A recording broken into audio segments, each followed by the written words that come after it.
बिल्कुल, देखिए 18वीं लोकसभा के पहले सत्र का आज 5वां दिन है। आज दोनों सदनों में राष्ट्रपति के अभिभाषण पर पेश धन्यवाद प्रस्ताव पर चर्चा होगी। विपक्ष पेपर लीक समेत तमाम मामलों को लेकर सरकार को घेर सकता है, लिहाजा दोनों सदनों में हंगामे के आसार जताए जा रहे हैं।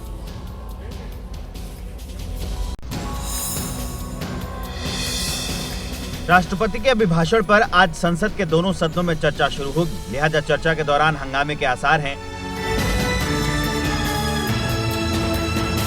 विपक्ष नीट यूजी में कथित अनियमितताओं, यूजी नेट को रद्द करने, जम्मू कश्मीर में आतंकवादी हमले और रोजमर्रा की जरूरत की चीजों की बढ़ती कीमतों जैसे कई मुद्दों पर सरकार को घेर सकता है। राष्ट्रपति के अभिभाषण पर लोकसभा में चर्चा के लिए 21 घंटे का वक्त तय किया गया है, जिसमें से बीजेपी को 8 घंटे का समय अलॉट किया गया है। लोकसभा में आज राष्ट्रपति के अभिभाषण पर धन्यवाद प्रस्ताव पर चर्चा की शुरुआत बीजेपी सांसद और पूर्व केंद्रीय मंत्री अनुराग ठाकुर करेंगे। लोकसभा में धन्यवाद प्रस्ताव पर होने वाली चर्चा पर प्रधानमंत्री नरेंद्र मोदी 2 जुलाई को जवाब दे सकते हैं। वहीं राज्यसभा के मौजूदा विशेष सत्र का आज दूसरा दिन है, वहां भी हंगामे के आसार हैं। राष्ट्रपति के अभिभाषण के धन्यवाद प्रस्ताव पर आज राज्यसभा में भी चर्चा शुरू होगी। और इसके साथ ये भी बताएं, सुनने में आ रहा है कि इंडिया गठबंधन दोनों सदनों में कार्य स्थगन के नोटिस के बाद पेपर लीक का मामला हो, नीट यूजी का मामला हो, इस पर चर्चा की मांग कर सकता है। यानी समझ रहे हैं आप कि पूरी तरीके से इस मामले को तूल देने की कोशिश। और वहीं दूसरे साइड से यह भी कहा जा रहा है कि धर्मेंद्र प्रधान आज इस पूरे मसले पर जवाब दे सकते हैं। नीट यूजी पेपर लीक के विरोध में सड़क पर हो रहे विरोध प्रदर्शन की गूंज संसद में भी सुनाई देने लगी है। इंडिया गठबंधन आज दोनों सदनों में कार्य स्थगन का नोटिस देकर इस पर चर्चा की मांग करेगा। समूचा विपक्ष एकजुट है और चर्चा की मांग करेंगे। राष्ट्रपति के भाषण पर मोशन ऑफ थैंक्स पर चर्चा होगी, डिबेट होगा, हमारी रणनीति क्या होगी और बड़े बड़े मुद्दे हैं। पेपर लीक मामले में विपक्ष आक्रामक है, लेकिन सूत्रों के मुताबिक सरकार इस मामले में बैकफुट पर नहीं आएगी। शिक्षा मंत्री धर्मेंद्र प्रधान दोनों सदनों में जवाब दे सकते हैं। सीबीआई ने पेपर लीक केस को टेक ओवर करते ही ताबड़तोड़ एक्शन लेना शुरू कर दिया है। पेपर लीक के मामले में बिहार, गुजरात, महाराष्ट्र और झारखंड में सीबीआई की कार्रवाई चल रही है। पटना, हजारीबाग, गोधरा और लातूर के सेंटर जांच के दायरे में है। नीट पेपर लीक मामले में सीबीआई ने पटना से पहली गिरफ्तारी की है। पटना से नीट पेपर लीक मामले के आरोपी मनीष प्रकाश और आशुतोष को सीबीआई ने गिरफ्तार किया है। दोनों से फिलहाल पूछताछ जारी है। आज दोनों को कोर्ट में पेश किया जाएगा। देखिए, प्रधानमंत्री नरेंद्र मोदी के आवास पर बीजेपी की बड़ी बैठक हुई है, जिसमें पार्टी संगठन की भविष्य की रूपरेखा क्या होगी, इसे लेकर चर्चा की गई। साथ ही साथ नए राष्ट्रीय अध्यक्ष को लेकर भी मंथन किया गया है। 2024 लोकसभा चुनाव के नतीजों के बाद पीएम आवास 7 लोक कल्याण मार्ग पर बैठक हुई। पीएम मोदी की अध्यक्षता में हुई बैठक में केंद्रीय गृह मंत्री अमित शाह, रक्षा मंत्री राजनाथ सिंह एवं केंद्रीय मंत्री जेपी नड्डा और संगठन महासचिव बीएल संतोष शामिल हुए। उच्च स्तरीय बैठक को लेकर आधिकारिक तौर पर कोई जानकारी नहीं दी गई, लेकिन ये बात बताई जा रही है कि बैठक में बीजेपी संगठन की भविष्य की रूपरेखा और नए राष्ट्रीय अध्यक्ष के नाम को लेकर विचार विमर्श किया गया। नड्डा को केंद्रीय मंत्री बनाए जाने के बाद उनकी जगह नए अध्यक्ष की तलाश की जा रही है। जेपी नड्डा 20 जनवरी 2020 को अध्यक्ष बने थे।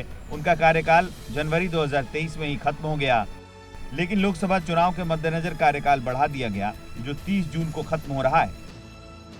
पार्टी संविधान के मुताबिक राष्ट्रीय अध्यक्ष के चुनाव में 5 से 6 महीने का वक्त लगने की संभावना है, लिहाजा पूर्णकालिक अध्यक्ष न चुने जाने किसी को कार्यवाहक अध्यक्ष भी बनाया जा सकता है। अच्छा, देखिए, AIMIM सांसद असदुद्दीन ओवैसी का जय फिलिस्तीन वाला लोकसभा में नारा लगाना, उसके क्या इम्पैक्ट सामने आए हैं। कहा जा रहा है उनके घर के बाहर जो दिल्ली वाला आवास है, उसके नेम प्लेट पर इंक फेंक दी गई, तो दूसरी तरफ कहा जा रहा है कि वहां पर बैनर पोस्टर भी चिपकाए गए। कुल मिलाकर के ये मामला तूल पकड़ रहा है। जय फिलिस्तीन का नारा AIMIM के सांसद असदुद्दीन ओवैसी के गले की फांस बनता जा रहा है। असदुद्दीन ओवैसी के खिलाफ लगातार विरोध प्रदर्शन हो रहे हैं। दिल्ली में उनके सरकारी आवास को भी निशाना बनाया गया। 24 अशोक मार्ग पर है ओवैसी का आवास। पुलिस मुख्यालय के सामने है आवास के बाहर पोस्टर लगाए गए, नेम प्लेट पर काली स्याही फेंकी गई। असदुद्दीन ओवैसी ने ट्वीट करके ये जानकारी साझा की कि उनके घर पर कुछ अज्ञात लोगों ने हमला किया और इसके साथ साथ जो नेम प्लेट है उसको भी काली शाही से यहाँ पर ये तस्वीरें आप देख पाएंगे कि किस तरह से यहाँ पर निशान जो है काली स्याही के वो आपको नजर आएंगे। घटना के बाद सोशल मीडिया एक्स पर पोस्ट कर ओवैसी ने कहा कि कुछ उपद्रवियों ने मेरे आवास पर हमला किया और स्याही फेंकी। मेरे आवास पर कितने हमले हुए मैंने उनकी गिनती छोड़ दी है। पुलिस से मैंने बात की है तो वो भी मदद देने में असमर्थ दिखे। इसके बाद ओवैसी के घर के बाहर सुरक्षा बढ़ा दी गई। दिल्ली पुलिस की अतिरिक्त जवानों को भी तैनात कर दिया गया है। की दिल्ली के सीएम अरविंद केजरीवाल से सीबीआई की पूछताछ जारी है। आबकारी नीति में धांधली के आरोप में सीबीआई ने उन्हें गिरफ्तार किया था और सूत्रों के मुताबिक जो सबूत सीबीआई को मिले हैं उसके आधार पर जो अरविंद केजरीवाल है उनसे पूछताछ की जा रही है। वहीं इसी गिरफ्तारी के विरोध में कल आम आदमी पार्टी की तरफ से पूरे देश भर में प्रदर्शन किया जाएगा। अरविंद की सीबीआई रिमांड का आज दूसरा दिन है। आबकारी नीति में धांधली के आरोप में सीबीआई ने केजरीवाल को बुधवार को गिरफ्तार किया था। उनसे लगातार पूछताछ जारी है। सूत्रों के मुताबिक सीबीआई उनसे सबूत के आधार पर पूछताछ कर रही है। 3 दिन की कस्टडी खत्म होने पर केजरीवाल को शनिवार को फिर कोर्ट में पेश किया जाएगा। सीबीआई की तरफ से की गई गिरफ्तारी के खिलाफ आम आदमी पार्टी संसद से सड़क तक विरोध प्रदर्शन कर रही है। पार्टी ने संसद में राष्ट्रपति के अभिभाषण का बहिष्कार किया, संसद परिसर में विरोध प्रदर्शन किया और अब शनिवार से पूरे देश में पार्टी के कार्यकर्ता समर्थक सड़क पर उतरकर विरोध प्रदर्शन करेंगे। आम आदमी पार्टी बार बार आरोप लगा रही है कि सरकार ईडी सीबीआई का दुरुपयोग कर रही है। जब ईडी की कोर्ट की जमानत पर मोहर लगनी थी सुप्रीम कोर्ट की, उस वक्त सीबीआई पहुंचती है, एक झूठा मुकदमा तैयार करती है और केजरीवाल जी को गिरफ्तार कर लेती है। केजरीवाल जी को जिस प्रकार से फिर एक बार जमानत मिलने के बाद भी सीबीआई ने अरेस्ट किया, ये तो इमरजेंसी से ऊपर तानाशाही हो गई। और देखिए, कल से अमरनाथ यात्रा की शुरुआत है तो पहला जत्था जम्मू कश्मीर से रवाना हुआ है। एलजी मनोज सिन्हा ने हरी झंडी दिखाई और रवाना किया, लेकिन जो पूरा माहौल था वो शिवमय था। गूंज थी, जयकारे थे, श्रद्धालुओं में गजब का उत्साह था। लेकिन हाँ, सुरक्षा के मद्देनजर कड़े इंतजाम है।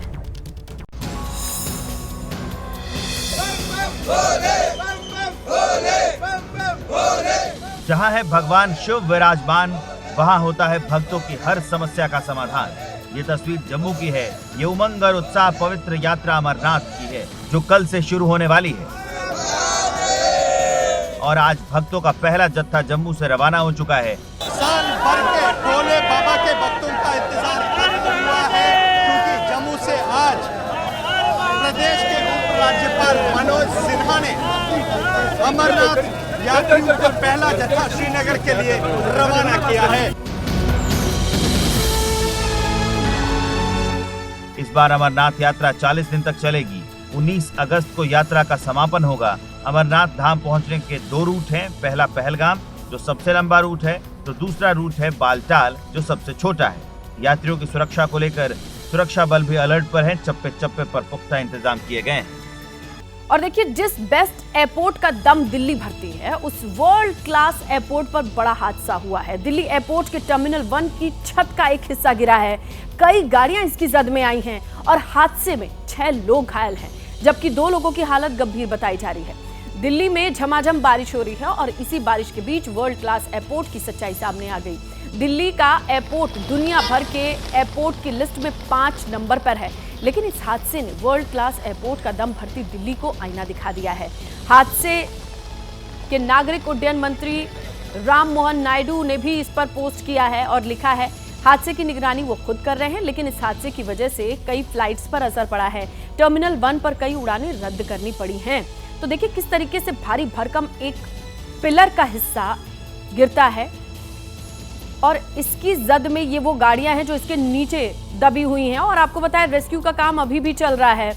जहां टर्मिनल 1 की छत का एक हिस्सा पिलर के साथ गिरा है और उसका आप दूर से देखिए, इस हादसे में 6 लोगों के घायल होने की खबर है, बीच वाली जो तस्वीर है विंडो में। और तीसरी तरफ ये है कि राहत और बचाव का काम चल रहा है, क्योंकि ये 6 लोगों के घायल होने की इनिशियल अभी खबर आ रही है, लेकिन अभी भी रेस्क्यू के बाद क्लियर हो पाएगा कि और भी कोई फंसा तो नहीं है जिसकी जानकारी ना हो। फिलहाल बारिश के बीच रेस्क्यू का काम चल रहा है। फौरी तौर पर सबसे जरूरी काम वही है, लोगों को बचाया जाए। मेघा उपाध्याय हमारी सहयोगी वहां पर मौजूद रही और काफी कुछ डिटेल्स उन्होंने इकट्ठा करी है, जरा देखिए आप भी। टर्मिनल 1 के जो नीचे बेसमेंट का हिस्सा होता है वहाँ पर मौजूद हूँ। अगर आप यहाँ से तस्वीरें देखेंगे तो ठीक आपको कुछ तस्वीरें धुंधली सी यहाँ पे नजर आएंगी, क्योंकि रूफ गिरकर यहाँ भी उसका कुछ हिस्सा गिरा है। और यहाँ से लिफ्ट मेरे सामने है, लिफ्ट से पहला फ्लोर यानी कि हम डिपार्चर की तरफ जाते हैं। लेकिन इस वक्त ऊपर जाने के तमाम जो रास्ते हैं डिपार्चर तक पहुँचने के, वो बंद कर दिए गए। मैं आपको एक बार इधर तस्वीरें दिखाती हूँ। तो यहाँ पर आपको जवान नजर आएंगे और जवानों के साथ साथ आपको हर तरफ भीड़ नजर आएगी। ये भीड़ दरअसल उन लोगों की है जिनके या तो फ्लाइट्स कैंसिल हुए हैं या तो किसी कारण से इनको ऊपर नहीं जाने दिया जा रहा है। रेस्क्यू ऑपरेशन इस वक्त जारी है। 6 लोगों को निकाला जा चुका है, लेकिन ये संख्या जो है 3 से 6 पर पहुंच गई है, यानी कि संख्या में बढ़ोतरी हो रही है। क्या दिक्कत हो रही है आप? मेरा प्रॉब्लम ये हुआ था कि मैं travelling from Chennai to Jammu. तो जैसे मैं चेन्नई से दिल्ली में पहुंचा टर्मिनल 1 पे पहुंचने के बाद मेरे आपकी कनेक्टिंग फ्लाइट नहीं, कनेक्टिंग फ्लाइट थी। तो मैसेज है कि आपका आगे का फ्लाइट कैंसिल हो गया। मैं बोला ठीक है कैंसिल हो गया, तो मेरा जो लगेज है मुझे लगेज दे दिया जाए ताकि मैं अदर वे मैं कहीं कैसे भी जा सकूं। इनका कहना ये कि आपका मिल जाएगा, आप 24 आवर्स तक होल्ड कीजिए, कोई स्टाफ बाकी कोई जानकारी नहीं, कोई जानकारी नहीं दे। यहाँ से ऊपर जाने की परमिशन नहीं मिली, कहीं कुछ नहीं दे रहा है। बोल रहा है कि मिल जाएगा, नहीं तो डिलीवरी कर दी जाएंगे। तो मैं जो कि मेरा होम एड्रेस भी नहीं पता, कुछ भी नहीं पता इनको, ये बोला है दे दिए जाएंगे। क्या प्रॉब्लम हुई आपके साथ? मैम यहाँ पर आए हम तो देखा कि यहाँ पर ऊपर छत गिर गई है। तो कहा कि 8:30 की फ्लाइट, मतलब जो हमारी फ्लाइट 7:30 की थी वो डिले हो गई 8:30 में। तो अभी भी कोई रिस्पांस नहीं है, कोई मैसेज तो आ रहे हैं कंटिन्यू, पर अभी कह रहे हैं ऊपर जाने। फ्लाइट क्या होगी? फ्लाइट आपके भी कैंसिल हुई है? हाँ, फ्लाइट कैंसिल है, ऊपर जाने नहीं दे रहे। एक तो बारिश और उसके बाद ये क्रिटिकल कंडीशन काफी कुछ चल रहा है टर्मिनल 1 पर, इसीलिए हम आपको लिए चलते हैं मेघा के पास। वो वहीं पर मौजूद है, सुबह से रिपोर्ट कर रही हैं। मेघा, सबसे इम्पोर्टेंट तो ये है कि घायलों के आंकड़े के बारे में और उनकी कंडीशन के बारे में बताइए। और दूसरी चीज़ ये है कि जो लोग वेट कर रहे हैं अपनी फ्लाइट्स के लिए, मौजूदा स्थिति आप क्या देख पा रही हैं? जी हाँ, देखिए इस वक्त मैं जहाँ मौजूद हूँ वहाँ से मैं आपको तस्वीरें दिखाऊं तो ठीक आप मेरे पीछे देखिएगा, आपको सामने टर्मिनल 1 का डिपार्चर यानी कि वो जगह तस्वीरों में नजर आएगी जहाँ दरअसल ये रूफ गिरा है। आप ठीक मेरे सामने देखिए तो आपको टूटे पाइप या टेढ़ा पाइप का जो हिस्सा नजर आएगा, ठीक उसके नीचे वो छत, वो पिलर गिरी है जिसकी बात हम कर रहे हैं। हालांकि वहाँ जाने की परमिशन नहीं है, लेकिन आपको साथ ही तस्वीरों में एनडीआरएफ की टीम, एक टुकड़ी नजर आएगी जो इस वक्त रेस्क्यू ऑपरेशन कर रही है। आपने सवाल पूछा घायलों के बारे में, तो मैं आपको बताऊं कि एक तस्वीर जो है वो सामने आई जिसमें एक गाड़ी जो है वो दब गई। दरअसल उस गाड़ी में एक शख्स भी बैठा था, वो उसकी हालत इस वक्त गंभीर बताई जा रही है। सर पर चोट लगी है, कंधों पर चोट आई है, लेकिन स्थिति फिर भी स्थिर है। उनको अस्पताल पहुंचाया गया है। 6 लोग अब तक रेस्क्यू किए गए हैं, लेकिन अभी भी रेस्क्यू ऑपरेशन जारी है। आप अगर थोड़ा सा आगे तस्वीरों में देखेंगे तो आपको ये जो पूरा टर्मिनल 1 का डिपार्चर एरिया है जहां पर गाड़ियां जाती हैं, वहां पर लोग उतरते हैं, वो पूरा ब्लॉक किया हुआ। वहां पर इस वक्त केवल स्टाफ जो आईजीआई एयरपोर्ट के स्टाफ है, साथ ही साथ दिल्ली पुलिस, सीआरपीएफ और एनडीआरएफ की टीम नजर आएगी। ठीक मेरे बगल में आप जरा देखें तो आपको यहाँ पर जो गाड़ियाँ हैं, जेसीबी जिनको मलबा ढोने के लिए या रेस्क्यू माफ़ कीजिएगा टुकड़े उठाने के लिए इस्तेमाल किया जाता है, वो गाड़ियाँ यहाँ पर लगाई गई हैं। कई गाड़ियाँ संख्या में आप थोड़ा सा अगर मेरे दूसरी दिशा में देखेंगे तो आपको भी वहाँ कई गाड़ियाँ जो अमूमन एयरपोर्ट पे देखने को नहीं मिलती, ये गाड़ियाँ ऐसे वक्त के लिए यहाँ पर लेकर आई जाती है। साथ ही एम्बुलेंस नजर आएगा। और उन लोगों की बात मैं करूं जिनके फ्लाइट्स कैंसिल हुए हैं, जिनको कोई जानकारी नहीं मिल रहा, उनसे भी बात हमने थोड़ी देर पहले की थी। अभी भी वो लोग आपको सामने, आप बस देखेंगे, बस के सामने जो पूरा नीचे का इलाका है, क्योंकि इस वक्त बारिश बहुत ज़्यादा हो रही है, तो ऐसे में जो रुकने का एरिया है वहाँ पर सभी लोग इंतज़ार करते हैं। दरअसल जहाँ पर वो लोग रुके हैं, यहाँ पर बस आकर उनको कलेक्ट करती है। बस दूसरे एक टर्मिनल से दूसरा टर्मिनल या एक पॉइंट से दूसरे पॉइंट लेकर जाती है। लेकिन इस वक्त वो छत जो है वो सभी लोगों के रुकने का सहारा बना हुआ है। हाँ, रुकने का सहारा बना हुआ है। लोग उम्मीद कर रहे हैं कि उनको जल्द से जल्द जानकारी मिले। एक और ज़रूरी बात, जो आपको मैंने अभी डिपार्चर का इलाका दिखाया जहाँ पर वो रूफ गिरी है, वहाँ किसी को भी जाने की परमिशन नहीं है। जो स्टाफ पहले से वहाँ पर मौजूद है, केवल वो मौजूद है। जो नए स्टाफ, जो नए कर्मचारी आ रहे हैं, ना उनको जाने दिया जा रहा है, ना ही मीडिया पर्सन्स को, और ना ही कोई आम इंसान को जिनके सामान, जिनके परिजन ऊपर फंसे हैं। बिल्कुल मेघा, आपके पास वापस आते हैं, will be back to you, क्योंकि बहुत सारी डिटेल्स और जो पिक्चर्स आपसे मिल रही हैं वो तो मौजूदा स्थिति है, लेकिन अथॉरिटी की ओर से जो अंदर से खबर आ रही है वो ये है, बड़ी खबर है, दिल्ली एयरपोर्ट की छत गिरने से उड़ानों पर इसका इम्पैक्ट दिखाई दे रहा है। टर्मिनल 1 की छत का हिस्सा जो अभी आप देख रहे थे स्क्रीन पर, इसका असर ये है कि कई उड़ानों को रद्द करना पड़ा है, टाइम डिले हुआ है और बहुत सारी ऐसी फ्लाइट्स हैं जिस पे सीधा असर हुआ है इस पूरे घटनाक्रम का, इस एक्सीडेंट कह लीजिए, जहां पर ये पूरा हिस्सा गिरने के बाद फंक्शनल नहीं रह गया। टर्मिनल 1 पार्शियली चीज़ों को ठीक करने की कोशिश की जा रही है। इंडिगो की तरफ से बहुत सारी फ्लाइट्स कैंसिल की गई हैं और कईयों में डिले है। मेघा, बहुत शुक्रिया आपका तमाम जानकारी के लिए। तो देखिए, अब वापस आते हैं, बात करते हैं दिल्ली एनसीआर के मौसम की। मौसम का मिजाज बदल चुका है। जैसे ही सुबह होती है, झमाझम बारिश के साथ आज की सुबह शुरू हुई है। यहाँ बड़ी खबर ये है कि बारिश से कई जगहों पर पानी भर चुका है, जल भराव की खबर मिल रही है। लोगों के लिए परेशानी है क्योंकि कई ऐसे इलाके हैं दिल्ली के जो जलमग्न हो चुके हैं। नोएडा, गुरुग्राम की भी कंडीशन यही है। बारिश, गर्मी से राहत, लेकिन आफत सड़क पर निकलना। फ्राइडे है और इस तरीके से लोग दफ्तर पहुंच रहे हैं, किस तरीके से घर से बाहर निकल रहे हैं, क्योंकि घर से बाहर निकलना तो ज़रूरी है और मजबूरी भी है। लेकिन ये तस्वीरें आपके सामने है, देखिए, दिल्ली, नोएडा, गाजियाबाद से, और मेरे आसपास की ये तस्वीरें काफ़ी कुछ बता रही हैं, डिस्क्राइब कर रही हैं कि मौसम सुहावना ज़रूर हुआ है, बारिश से, गर्मी से राहत मिली है, आसमान क्लियर है। लेकिन देखिए ग्राउंड पर क्या हो रहा है। ग्राउंड पर सिर्फ पानी और पानी आपको नज़र आ रहा होगा। दिल्ली की बात कर लें, नोएडा की बात कर लें, गाजियाबाद की बात कर लें। पिक्चर्स के साथ चलिए अब लाइव हो जाते हैं, आपको सीधे लिए चलते हैं ग्राउंड पर। हमारे जो सहयोगी है वो रिपोर्ट कर रहे हैं। ब्रजेश तिवारी इस वक्त दिखाई दे रहे हैं स्क्रीन पर। ब्रजेश, आप तो दिख रहे हैं, लेकिन जैसे ही कैमरा नीचे होगा मुझे लगता है पानी, जलभराव की स्थिति है। कहाँ कहाँ से पानी और जलभराव की रिपोर्ट आ रही है, दिखाइए और बताइए। बिल्कुल, देखिए, ये हर बार की यही कहानी होती है। फिलहाल मैं ये दिल्ली नोएडा को जोड़ने वाले कनेक्टिंग रोड पे हूँ। सुबह का वक्त है और बारिश हुई। बारिश हालांकि फिलहाल अभी यहाँ पे बंद हो गई है, रुक गई है, लेकिन अगले एक हफ्ते तक बारिश ऐसे ही होती रहेगी। सड़कों पर जलभराव दिखाई देगा। ट्रैफिक इस वक्त स्लो हो चुका है। हालांकि अभी सुबह का वक्त है, लोग अभी घरों से निकलना शुरू किया है लोगों ने। ट्रैफिक स्लो हो चुका है, सिर्फ इसी जगह की नहीं बल्कि नोएडा एक्सटेंशन में भी कई ऐसे इलाके हैं जहां पर इसी तरह की स्थिति है। ट्रैफिक जाम है, लोग परेशान हैं। हर बार की तरह प्रशासन इस बार भी दावा कर रहा था कि उन्होंने तैयारियां पूरी कर ली है। देखिए, आप जहां पर हैं वो आसमान साफ दिखाई दे रहा है, लेकिन जो बीच में तस्वीर दिखाई दे रही है, जो हमारे सहयोगी हैं उनके पीछे से बस चल रही है और वो जहाँ खड़े हैं वहां पे सड़क ढूंढना पड़ रहा है। क्या कंडीशन है?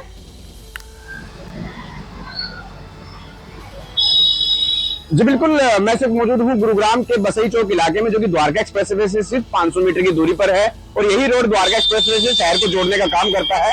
और यहाँ पर जो भारी जलभराव है वो देखा जा सकता है। और भी तस्वीरें मैं आपको दिखाना चाहूंगा कि जलभराव किस तरीके से जो है यहाँ पर हुआ। मोहित, एकदम साफ साफ दिखाई दे रहा है आपके बैकग्राउंड में जहाँ आप हैं, बसई चौक की, जहाँ पर बिल्कुल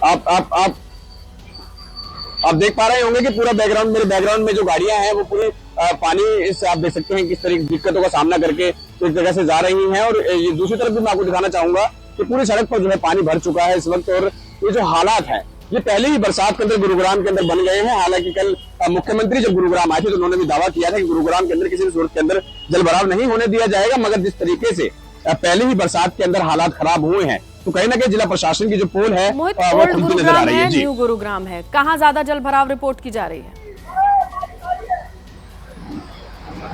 तो बिल्कुल, अगर हम न्यू गुरुग्राम की बात करें तो न्यू गुरुग्राम के द्वारका एक्सप्रेसवे के जो लगती सड़कें हैं, जो कि निचले इलाके की सड़कें हैं, उन जगहों पर ज्यादा पानी भरा हुआ है। साथ ही साथ अगर बात करें ओल्ड गुरुग्राम की, तो ओल्ड गुरुग्राम के राष्ट्रीय राजमार्ग के नरसिंहपुर इलाके, जो कि औद्योगिक क्षेत्र माना जाता है, HSIDC का इलाका है, इस जगह पर काफी भारी जलभराव हुआ है। चलिए, ये काफी इंपॉर्टेंट है। जो लोग घर से बाहर निकल रहे हैं, गुरुग्राम का रुख कर रहे हैं, हमारे सहयोगी बता रहे हैं कि कहाँ कहाँ पे पानी, वाटर लॉगिंग की प्रॉब्लम है और ऐसे में ट्रैफिक स्लो होना तय है। पीक आवर अभी शुरू नहीं हुआ है। 9 बजे के बाद क्या कंडीशन होगी उस पर हमारी नजर बनी रहेगी। एक बड़ी खबर मिल रही है, दिल्ली एयरपोर्ट हादसे में एक व्यक्ति की मौत की खबर मिल रही है।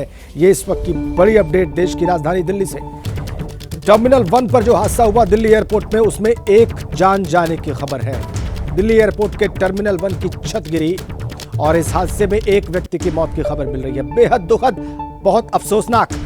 दिल्ली एयरपोर्ट के टर्मिनल 1 की छत गिरने की खबर है। ये ताजा अपडेट इस वक्त। लोग घायल थे, अब एक जान जाने की खबर आ रही है। हादसे में घायल एक व्यक्ति की मौत की खबर मिल रही है। तस्वीरें आप देख रहे हैं। इस हादसे के बाद की स्थिति वहां पर क्या है, लेकिन इस वक्त जो खबर है वो बहुत अफसोसनाक, बहुत दुखद। एक व्यक्ति की जान गई है दिल्ली एयरपोर्ट के हादसे में। टर्मिनल 1 पर जो छत का हिस्सा टूटकर गिरा है, उस हादसे में एक जान जा चुकी है। ये ताजा अपडेट।